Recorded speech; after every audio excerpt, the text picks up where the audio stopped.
O patrimônio pode ser conceituado como um conjunto de capitais cuja origem está representada pelo passivo e a aplicação dos capitais pelo ativo. O capital é o conjunto de recursos postos à disposição da empresa, seja por terceiros ou por proprietários, ou seja, é a soma das riquezas e recursos acumulados que se destinam à produção de novas riquezas. Então, o capital nada mais é do que recursos postos à disposição da empresa.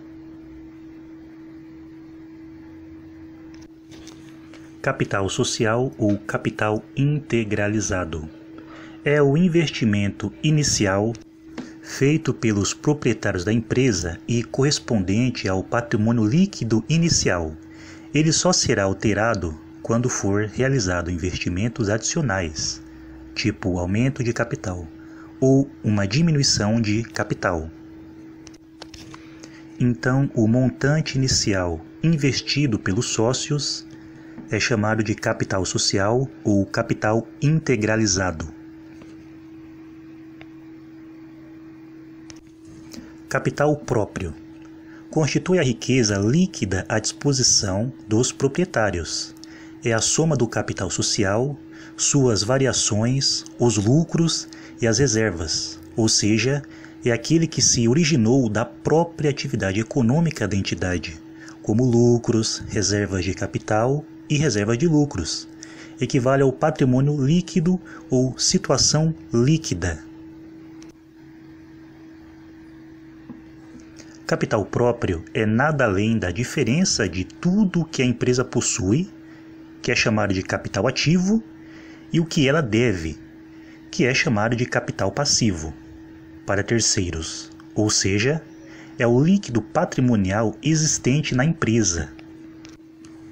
Então, o capital próprio é igual ao patrimônio líquido da empresa. Capital de terceiros corresponde ao passivo real ou passivo exigível, obrigações, da empresa e representa os investimentos feitos com recursos de externos. Exemplo: compra de um imóvel financiado pelo banco em 12 vezes, financiamentos a pagar, ou compra de mercadorias, estoque, com pagamento a prazo, fornecedores. Então, a minha empresa faz um empréstimo bancário, por exemplo. Isso seria utilizar capital de terceiros.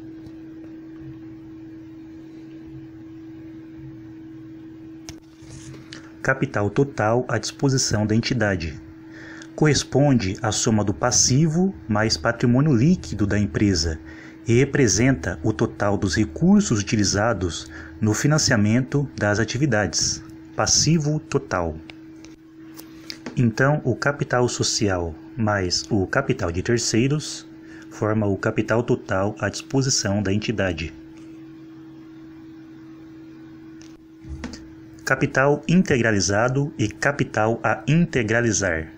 Os recursos destinados pelos proprietários à formação do capital social nem sempre estão disponíveis para serem transferidos do patrimônio dos sócios para o patrimônio da entidade, que seria a empresa, no ato de constituição da mesma. Ou seja, nem sempre o capital encontra-se totalmente integralizado ou realizado.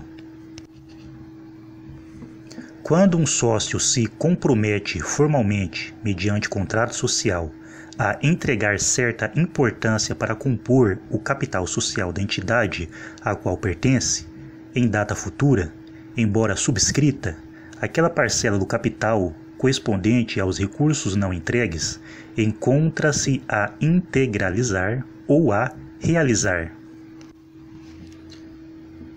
Então, quando algum sócio da empresa se compromete a disponibilizar recursos para o caixa da empresa, temos aí o capital integralizado.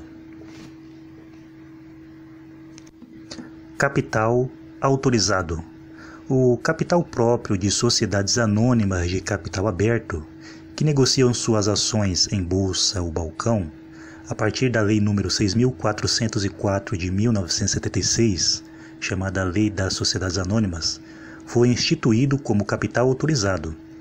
Antes desta lei, toda mudança na constituição do capital social só poderia ser feita através de uma alteração de estatuto, contrato ou registro da empresa na junta comercial ou cartório de registro civil das pessoas jurídicas. Mas, com a nova lei, nas sociedades anônimas, a Assembleia Geral dos Acionistas pôde delegar ao Conselho de Administração, órgão executivo das sociedades anônimas, a faculdade de elevar o capital social até um determinado limite autorizado. Resumindo, trata-se de um limite estabelecido no Estatuto da empresa, que autoriza o Conselho de Administração a aumentar o capital social, independente de reforma estatutária. Então, o Conselho Administrativo da empresa, através do regimento da empresa, pode aumentar o montante para ser disponibilizado do capital social.